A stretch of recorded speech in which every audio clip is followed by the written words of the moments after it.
What's up, everybody? Derek Anderson, the DA. And first of all, Happy New Year to everybody out there. Those of you watching this video, you guys have really helped this channel grow, helped me get this far so far. If you liked the video, if you commented on the video, and especially those of you who have subscribed to the channel and kind of pushed me and given me encouragement in the comments, really appreciate you guys very much. Thank you so much. Over 1,700 subs in this first year. Did not see that coming whatsoever. So yeah, we're going to keep going, and we're going to talk about like kind of the year end stuff. Okay. Like at the end of the year, you see all of these articles coming out. Everybody's giving their opinions on what happened during the year and kind of doing some analysis. And what I've discovered is that these people are never going to be honest about anything that's going on and what the real issues are in Hollywood. They're going to continue to just kind of cast blame everywhere else. As you can see, 2022 domestic box office post-mortem, Disney leads in a year of continued repair from pandemic. So here we go again. They're talking about the pandemic because they don't want to admit the truth that they have a problem with the content, okay? No one wants to watch this crap, okay? And they just want to pretend it's, oh yeah, it's something else. You know, it's the toxic fans, okay? The fans are just toxic. They're just bad people, okay? They're racist or they're misogynists. That's the reason, okay? And they're review bombing everything, and then that scares people away from even watching it, okay? Or, yeah, it's the pandemic. That's really the issue. The issue is the pandemic, okay? It's not the bad content that's being made, all right? It's the pandemic. And that's what I've taken away, all right?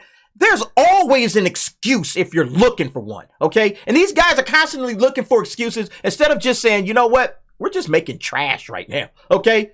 And the fans have been telling us all of the bad reviews. You can call it review bombing if you want to, okay? But people have been speaking out on this and telling Hollywood, Disney, all of them, this is your issue. You're going away from the source material. You're making everything woke. You're focusing on agendas and social and political messaging instead of actually just telling us good stories. And the problem is it's in Hollywood because they have built up an entire writer base, okay? The people that they've hired and the people that are working in Hollywood as their writers and their storytellers, they all are coming out with a message. Very few of them are coming out with, hey, I'm just here to tell you a story, all right? And those people usually succeed. Look at Top Gun Maverick. Top Gun Maverick did great. Nobody saw it coming. Why? Because, oh, we're not here to try to preach something to you. We're just going to tell you a good story. And so that's one of the biggest issues. In fact, the issue that they don't want to address, but that needs to be addressed going forward.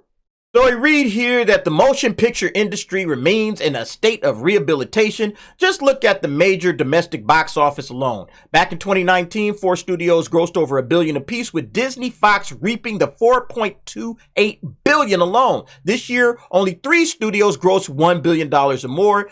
And while we do get down to the nitty-gritty, they should all be graded on a curve. Audiences, especially adults, aren't back on a consistent basis. Well, I wonder why. I wonder why people aren't coming back to the theaters. Well, they said they're going to tell you, oh, well, you know, it was absent any tent poles due to the pandemic's logjam of titles and post-production. Realize that 2022 was supposed to get big movies as Spider-Man Across the Spider-Verse, Mission Impossible, Dead Reckoning, The Flash, Aquaman, to name a few. What they don't mention is that a lot of the big bangers, okay, the big heavy hitters from 2021 were pushed back to 2022, okay? And I think like Top Gun was supposed to come back out in 2020, all right? So a lot of these things got kicked down the road. Black Panther Wakanda Forever was one that was supposed to come out before it. It got kicked down the road, okay? So don't give me that stuff, because the reality is that you guys are not making good content. And if you sit back and think about it, it was like, okay, well, let's say it was the pandemic, right? Let's just go with that excuse for just a second. If it was the pandemic, then you would think, well, that means that probably streaming did really good, right? You would think, okay, people staying at home, they're going to watch all of their films and content and everything at home. That's where the money was being made. Well, it seemed like that ain't true either, okay? In a horrible 2022 for streamers, right? Netflix was still victorious, but it was a horrible 2022. So yeah, nobody's coming out on top in this at all right? Everybody's making woke trash content and nobody's watching it. Disney Plus keeps growing fast, but what? Streaming loses $1.5 billion, okay? So these guys are losing money hand over fist. It doesn't matter. You even have folks like the Motley Fool questioning, is Amazon wasting money on Prime Video? Amazon is set to spend $15 billion on content this year, more than any of its streaming competitors. Most of its streaming peers are cutting back on spending in order to drive profitability. These guys ain't profitable. They're not making money off of their streaming services. That's the bottom line. And it says Amazon doesn't monetize video spending directly, making it easier for them to lose money on it. Everybody's losing money, all right? Or if they're not losing directly, they're not making the money they thought they were going to make. You know, it's funny because me and T talked about at the beginning of the year, okay? At the very first video we ever did, Movies with the Homies, episode number 1.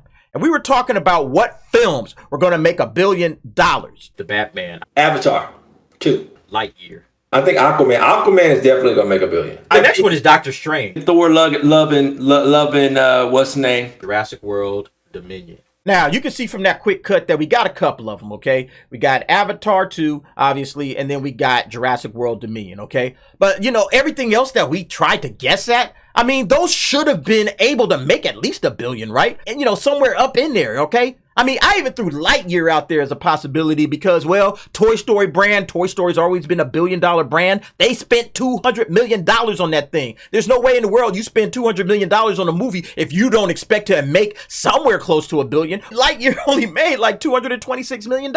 So this is it right here. Like, these films were expected to get into that $1 billion range. Doctor Strange was, okay. Black Panther Wakanda Forever was. The Batman was. Thor Love and Thunder. And you could argue like, yeah, if they had released it in China, you know, there possibly would have been $1 billion film. But the fact is that nobody's going back to the theaters, okay? Nobody's watching movies like they used to because they're not happy with the content. And this article continues to say, if anything flopped, it was due to discerning audiences who chose between going to cinema or streaming at home. And once again, the streaming failed, okay? Nobody was streaming this stuff at home. Was it all bad streaming? No. Okay. We had some winners. Okay? I mentioned it on the last video. We had Peacemaker. We had Andor. We had Reacher, you know, House of the Dragon, some other ones that came in there that were probably pretty solid. But what about Obi-Wan? You know, like that was the biggest disappointment for a lot of Star Wars fans like myself of all time. And then you got She-Hulk. You got Rings of Power. These are like all-time bad streaming shows, in my opinion. And then to cap it off with The Witcher Blood Origin. And like you saw the heavy hitters this year, all right, take L after L after L to the point where it's like, all right, man, we got to reshuffle the deck, okay? Marvel reportedly unhappy with Phase 4 considering major changes to the Phase 5 and 6 slate, okay? So they got to go back and retool this whole thing because they have absolutely lost the plot. The Marvel Phase 4 was an unmitigated disaster, and we really saw it this year. The early parts of 2021, you were still kind of like, I don't know, it might be all right. But when they started coming out with Moon Knight, okay, the 3 films that they dropped this year were just not the quality that fans were expecting. And then, like, I think every single series that dropped this year was just utter trash. Moon Knight, Miss Marvel, She-Hulk, trash, all of them. And now they're sitting there looking at their upcoming slate and trying to figure out how can they break out of this funk. They got movies that are coming up next year that might, you know, shake things up. But ultimately, the Marvel formula doesn't work anymore, okay? You can't just carbon copy these things and spit them out. The Marvel formula is dead. They got to find a new formula.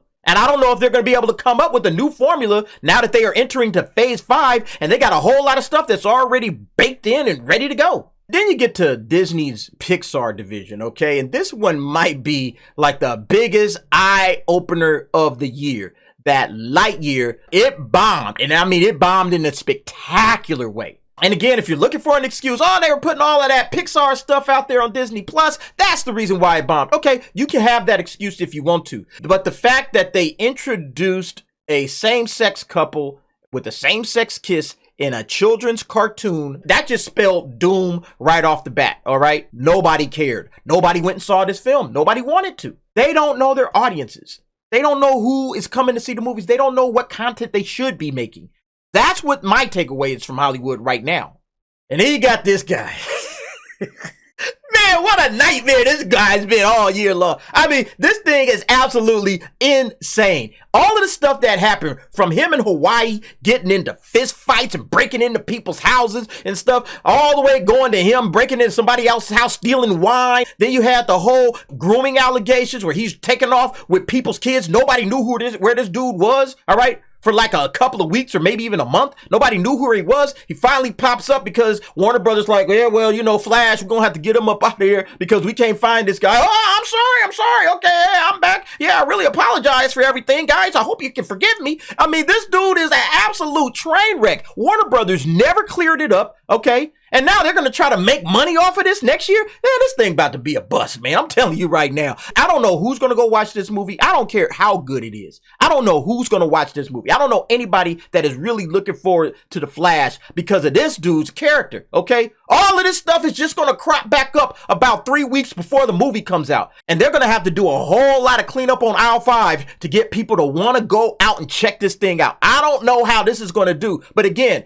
it just shows you that 2022, Hollywood does not have its act together. They don't have their priorities straight, all right? Because they let this nutcase just run amok and do whatever it is that he wanted to do. All because he's a star of a film. He has the right, I guess, social status because of his queerness or whatever you want to call it. This guy is a absolute menace, okay? Physically attacking a fan at an Iceland bar, rumored to be leading a cult and accused of grooming an 18-year-old. I'm telling you, when I look back on 2022, this is one of the biggest Hollywood missteps I can think of. But it's just Hollywood. That's the way Hollywood is. And then, of course, we have this disaster. James Gunn writing a new Superman, Henry Cavill out, all right? That, man, I mean, that was one of the biggest gut punches to the fandom that I can remember in a long, long time, because fans have been waiting for 5 years for Henry Cavill to return to the role of Superman, and then this happens. And I mean, that one to me was where you could see how tone deaf Hollywood is. Now, James Gunn, to his credit, may not be the person that ultimately made the move, okay?